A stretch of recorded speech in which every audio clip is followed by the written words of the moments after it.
Bonjour tout le monde, bienvenue dans cette nouvelle vidéo. En ce moment avec Flo, on est en train de se repasser toutes les saisons de Desperate Housewives et donc aujourd'hui, je vais me glisser dans la peau de Brie Van de Camp et on va faire une apple pie à l'américaine. Je suis dans la saison où elle est en train de devenir une autrice culinaire à succès et sur la couverture de son livre, elle est avec sa belle apple pie. Donc c'est ce qu'on va faire aujourd'hui. Et quand je dis apple pie à l'américaine, ça n'a rien à voir avec les tartes aux pommes qu'on fait en France. Je vous explique. Chez nous, quand on fait une tarte aux pommes, on prend notre pâte, on fait des lamelles de pommes, on fait une couche de lamelles fines et that's all. Aux États-Unis, c'est plutôt des tourtes aux pommes, on va dire, puisqu'ils font des tartes hyper épaisses. En fait, au lieu de mettre juste une fine couche de pommes et de faire une tarte fine comme on fait chez nous, en fait, ils empilent des couches et des couches de pommes jusqu'à ce que le moule soit plein à craquer et donc ça fait des tourtes, mais vraiment hyper gourmandes, généreuses et très très dodues. Moi, c'est ça que je veux faire aujourd'hui. Et ce que je kiffe aussi par-dessus tout avec les versions américaines, c'est qu'ils décorent à fond leurs tartes.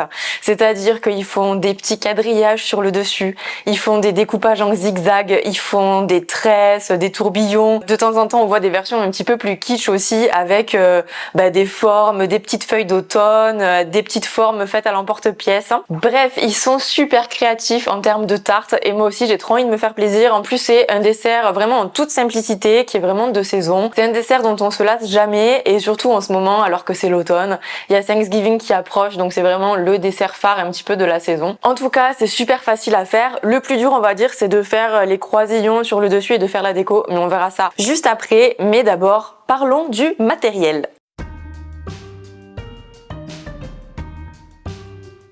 Aux États-Unis, ils ont des plats spéciaux pour faire les apple pies.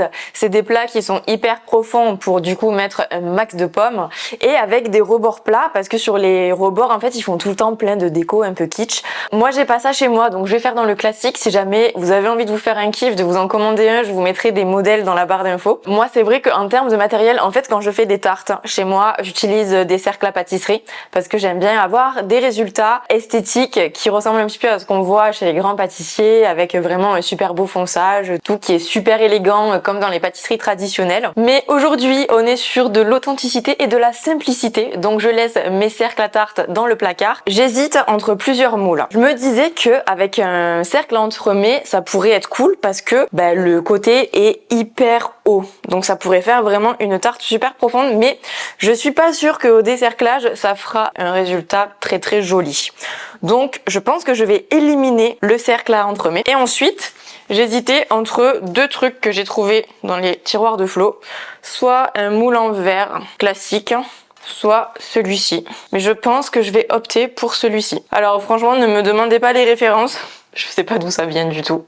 C'est des trucs pas très quali, je pense, mais ça fera l'affaire pour faire une apple pie. Je vais prendre celui-là parce qu'il est plus grand et j'ai envie d'avoir une tarte bien généreuse. Bon, par rapport au cercle, il est beaucoup moins profond, mais il va quand même y avoir une bonne profondeur, je pense. Donc ça me permettra de faire, je pense, 2 ou 3 couches de pommes. Dites-moi dans les commentaires ce que vous en pensez. Et j'ai aussi ces mini moules qui sont vraiment trop mignons pour faire des mini tartelettes. Donc je vous avoue que je n'arrive pas à résister. Je vais faire des petits modèles, des tartelettes version mini, ça va être trop cute. Pour le reste du matériel, c'est pas compliqué, il vous faut juste un rouleau à pâtisserie. Donc moi je préfère les rouleaux sur lesquels il n'y a pas de rebord ou de poignée. C'est beaucoup plus pratique quand on pâtisse et quand on doit étaler des pâtes, notamment pour les tartes, mais aussi pour tout ce qui est pâte feuilletée. Quand on étale des grandes surfaces de pâte feuilletée, avoir en fait des bords, c'est hyper relou parce que ça laisse des marques. Donc ça, c'est bien mieux. Ensuite, du papier cuisson pour étaler ma pâte à tarte. Moi j'ai l'habitude d'étaler entre 2 feuilles de papier cuisson.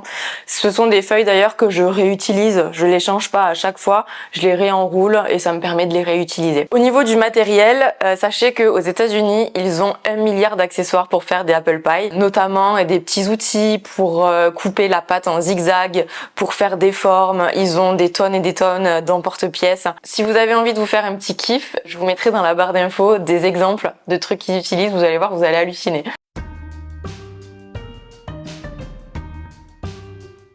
Au niveau des ingrédients, donc l'ingrédient principal c'est bien évidemment la pomme. Quand j'avais fait ma vidéo sur les pommes au four, je vous avais fait un tableau avec toutes les variétés de pommes et lesquelles sont idéales pour quel dessert. Comme ça vous permet de savoir quelle pomme choisir. Donc aujourd'hui j'ai des Chantecler et des Golden. Je pense que je vais plutôt utiliser les Chantecler aujourd'hui. Mais en tout cas, si vous voulez ce petit tableau, je vous laisse aller voir dans la barre d'infos pour le recevoir par mail. Et ensuite, il vous faudra seulement du sucre, de la maïzena, des épices pumpkin si vous avez envie. Moi, vous savez qu'en ce moment, j'en mets absolument partout parce que j'adore le goût que ça donne au dessert. Et il vous faudra aussi 2 cuillères à soupe de jus de citron. Sachant que si vous regardez les versions américaines des recettes d'apple pie, vous allez voir que parfois, ils balancent 300-400 grammes de sucre dans les pommes. C'est vraiment de la folie. Donc moi, pour vous donner un exemple, je mets 80 grammes de sucre parce que j'aime pas les desserts qui sont trop sucrés.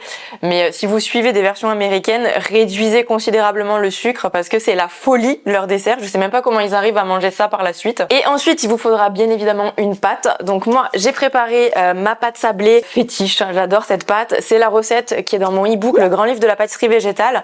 Je vous mets le lien dans la barre d'infos pour le télécharger. Cette pâte, elle est juste incroyable. Je m'en sers pour tellement de recettes. Elle est vraiment inratable. Elle est facile à préparer. Elle fonctionne à tous les coups et le résultat est toujours top. Je vous avoue que cette recette de pâte, j'en suis vraiment très fière.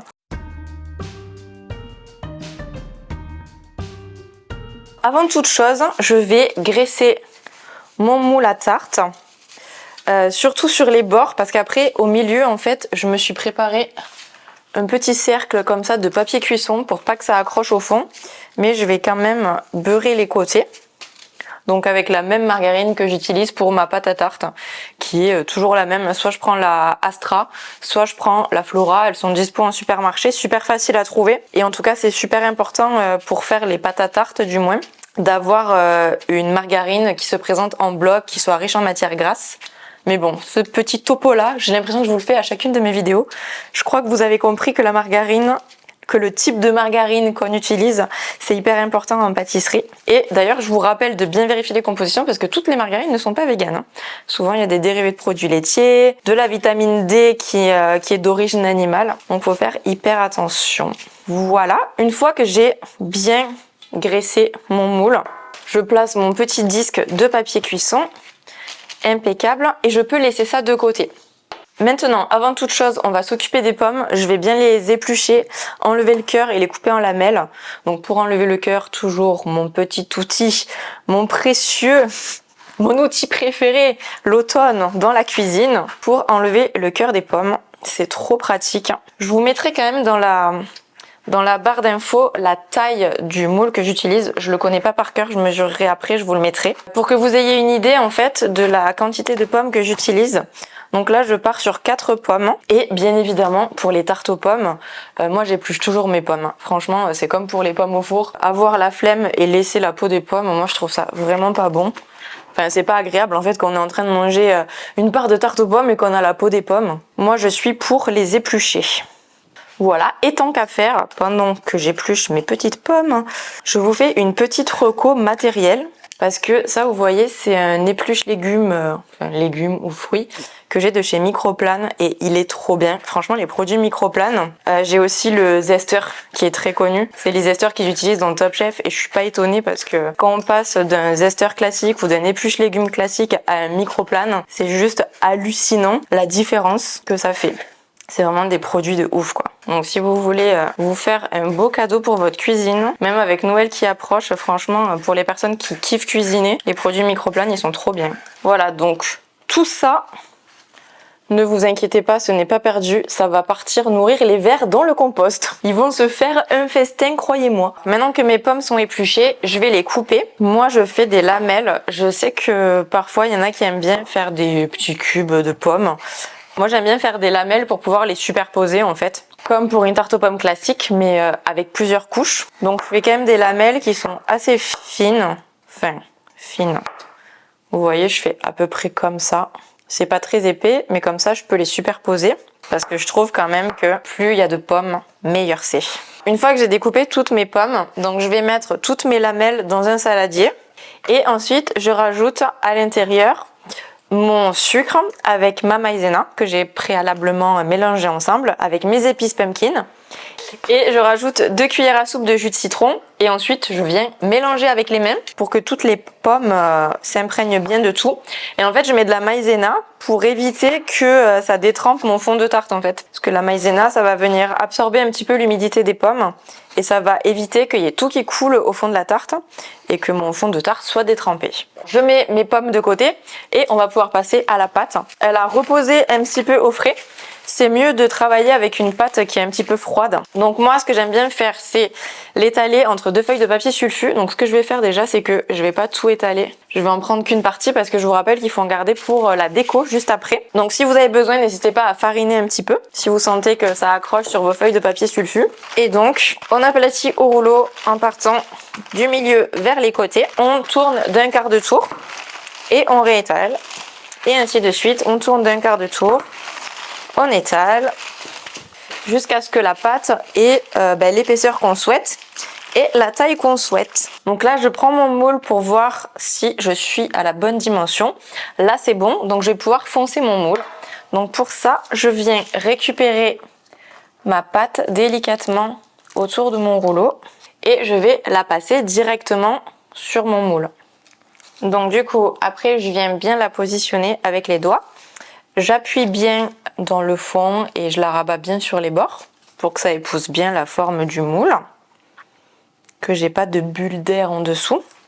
Et quand c'est bon, je vais pouvoir venir couper l'excédent de pâte avec un petit couteau. Donc là, ça s'appelle ébarber. Bon là, on fait un truc un peu authentique à l'américaine, mais vous me voyez sûrement souvent le faire sur des tartes avec des cercles à tarte où en fait on part de l'intérieur et on coupe vers l'extérieur pour que ça fasse bien net. Donc là, c'est là où je vous disais qu'en fait aux États-Unis, ils ont des moules avec des bords évasés et en fait sur ce bord-là, ils font des décors. Donc en gros, vous avez un petit trottoir sur le côté où ils font plein de petits décors avec des formes à l'emporte-pièce et tout ça.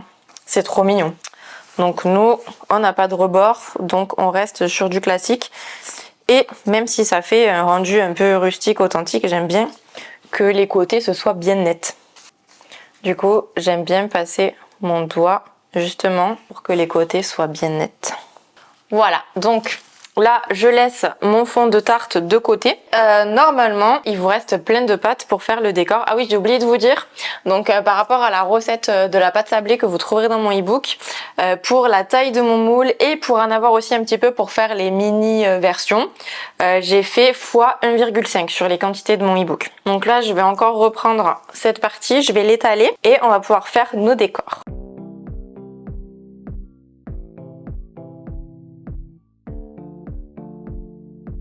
Ma pâte est étalée, donc je vais la mettre de côté le temps de disposer les pommes dans le moule. D'ailleurs, même si vous voulez, n'hésitez pas à mettre au frigo pendant ce temps-là parce que plus la pâte est froide, plus elle sera beaucoup plus facile à manipuler. Donc dans un premier temps, je pique mon fond de tarte à la fourchette.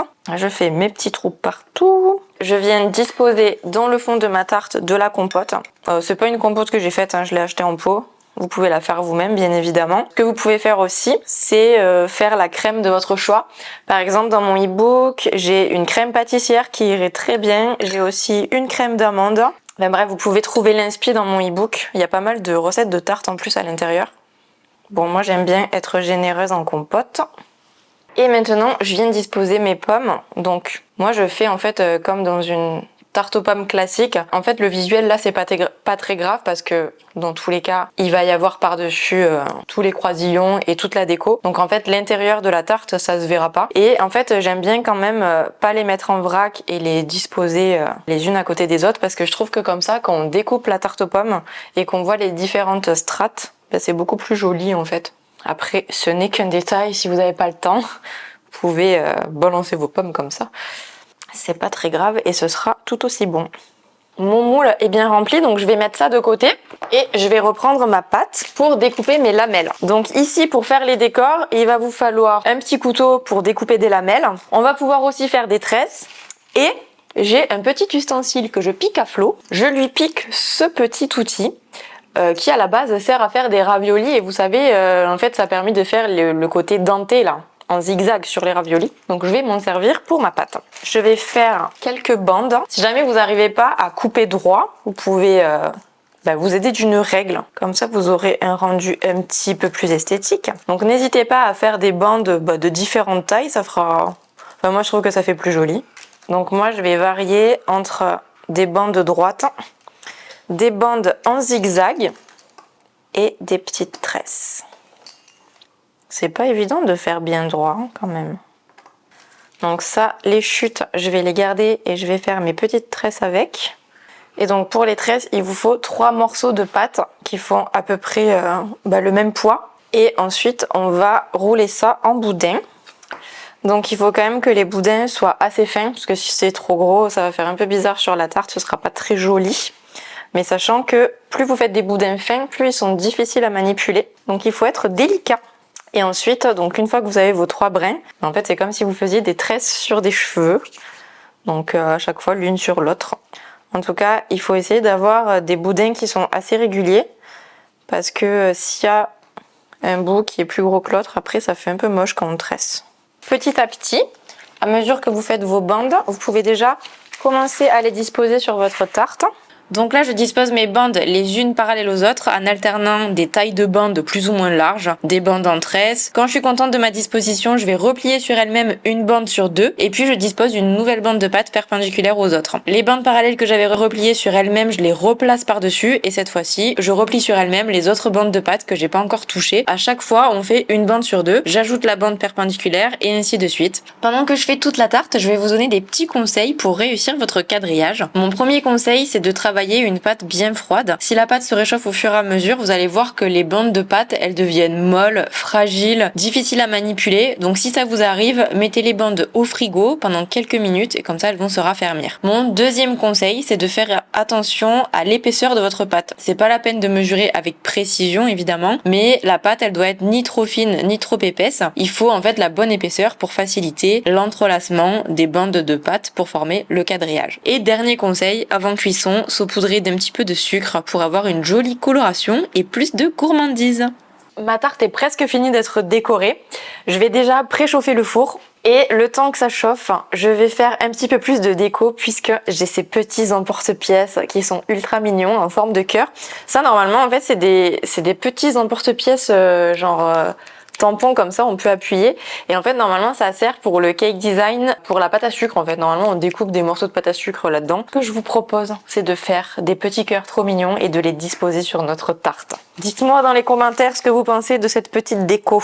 Donc là je fais mes petits cœurs et je viens les déposer un petit peu partout, sur les lamelles, sur les bords. Évidemment, il n'y a pas de règle, on fait les décos comme on aime. Voilà, ma déco est terminée. Dites-moi ce que vous pensez de mon quadrillage, de mes petits cœurs. Et je vais enfourner ça. Donc là, pour une tarte de cette taille, je vais partir sur 35 à 40 minutes. Par contre, sur les petites, 20 minutes, c'est largement suffisant. 20-25 minutes max. Pour les petits formats, c'est exactement la même chose, les mêmes conseils. Moi, je beurre vraiment bien le fond de mes moules, puisqu'après, pour les démouler, c'est beaucoup plus facile. Comme ça, j'ai vraiment des jolis mini apple pie. Avant de partir en cuisson, je saupoudre un petit peu de sucre en poudre sur toute ma tarte. Ça va juste permettre de donner une belle coloration à ma tarte et de donner un look un petit peu plus gourmand, quoi. Donc c'est parti, ça part au four. C'est parti pour le résultat.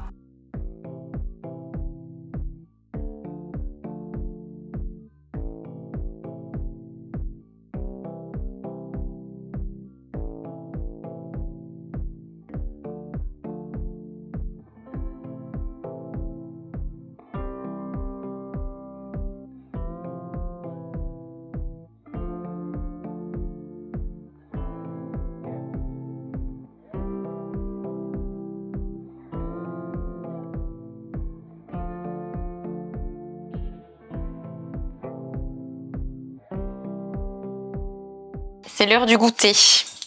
Tu veux laquelle, mon love? Celle-là. C'est des petits cœurs. Ah, tu remarques ma petite déco. Bah oui. Il y a 2 couches de pommes. Ah. Et de la compote que j'ai été acheter fièrement ce matin. On aura beau dire, hein. La tarte aux pommes, c'est bon quand même. Bah oui, meilleur truc. Tu m'as pas fait de commentaires sur le visuel que j'ai mis tant de temps à faire. Bah si, c'est trop beau. Mais par contre, du coup, mon truc à pâte là pour faire denteler, finalement, après cuisson, ça... Ah si, ça se voit surtout un peu. Mais ça reste pas très visible finalement après. Bah oui, quand même. Après, c'est pas c'est pas dentelé, mais très prononcé, tu Non. vois. Bah c'est pour les raviolis, normalement, c'est juste pour avoir un petit... un bord pas droit, quoi. Par contre, les cœurs, ça se voit. Alors, qu'est-ce que tu penses de ce dessert, mon petit cœur? Eh ben, figure-toi que c'est bon. Un peu réchauffé, ça serait sûrement encore meilleur. Est-ce que d'après toi, je suis au niveau de Brivante de Camp? J'ai jamais goûté sa tarte, mais je pense que tu la dépasses parce qu'elle fait votre vegan de toute façon. Elle est trop conservatrice. Mais en tout cas, c'est bon, hein, Boudu. Tu sais quoi, t'aurais pu mettre plus de compote. Genre gavé, tout de compote. Dans les petites, il y en a plus, je pense. Ah. D'ailleurs, t'as vu comment elles sont mignonnes, les petites, hein? Bah oui, hein, j'attends qu'on les mange. T'en as fait combien des petites? 2. Ah oui. Jamais je fais des tartes aussi grosses d'habitude. Ouais, bah comme on est 2. Bah là, on va en avoir pour... 3 jours. Bon, même pas, je pense. Ce soir, il y a déjà la moitié qui est plus là. Ça se mange tout seul, une tarte aux pommes, hein? Bah, en vrai, c'est sous-côté, moi, je trouve, la tarte aux pommes. Parce que c'est simple, c'est bon. Mais en vrai, une tarte aux pommes bien faite, c'est trop bon. Et pas besoin de faire des fioritures, tu vois. C'est trop bon. On s'en fait de ces goûters quand même, hein. Bah ouais, non. C'est pour pouvoir nourrir les sweetos. C'est pour vous. En fait, j'ai fait ça parce que c'est un peu le dessert de l'automne et de Thanksgiving, là. Aux States. Bah oui, hein. Et comme on est aux États-Unis d'Île-de-France, on s'est dit que il nous fallait célébrer ça. Putain, tu prends le bout le meilleur, quoi, JPEP. T'es deg? T'arrives pas à finir? Si. Bah, reprends un bout si t'en veux au lieu de lorgner sur le mien. Voilà pour cet apple pie. Dites-moi si ça vous fait envie, si vous avez envie d'essayer. Si vous avez envie de creuser un petit peu plus la pâtisserie végétale, je vous rappelle que mon e-book, le grand livre de la pâtisserie végétale, est toujours disponible. Il contient 100 recettes, il est hyper complet, il vous donne toutes les bases de la pâtisserie végétale. Vous pouvez également suivre ma formation brioche végétale si vous avez envie de vous mettre aux pâtes levées, de percer un petit peu les secrets d'une mie bien filante et d'une brioche hyper moelleuse. Vous êtes hyper nombreux à me réclamer des cours en ligne et sachez que le prochain arrive bientôt sous un nouveau format. J'ai retravaillé le format pour que ce soit plus accessible pour vous, plus facile à suivre. Je vous laisse aller voir sous la vidéo pour toutes les infos. Comme d'habitude, si vous avez apprécié cette vidéo, pensez à mettre un petit like, à la partager autour de vous et bien sûr à vous abonner à la chaîne et à activer la cloche pour ne pas rater les prochaines vidéos. En tout cas, je vous remercie beaucoup d'avoir passé ce petit moment avec moi. Je vous embrasse et je vous dis à la semaine prochaine pour une nouvelle vidéo. Bye!